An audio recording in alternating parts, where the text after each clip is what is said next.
कहानी 19 भाग 1। दूसरा राजा। यहोवा ने दाऊद से बात की और उससे कहा कि वे अपने परिवार को अपने साथ लेकर हेब्रोन शहर में रहने के लिए जाए।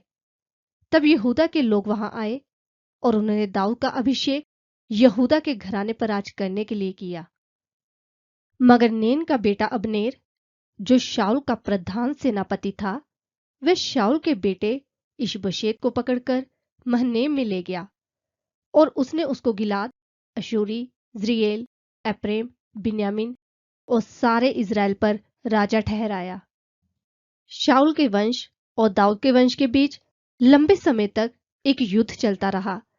दाऊद धीरे धीरे मजबूत होता गया, मगर शाऊल का वंश कमजोर होता चला गया।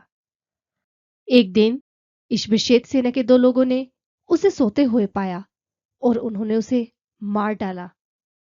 तब इज़राइल के सब गोत्र दाऊद के पास हेब्रोन में आकर उससे कहने लगे, सुन, हम लोग तो एक ही हड्डी और मांस हैं।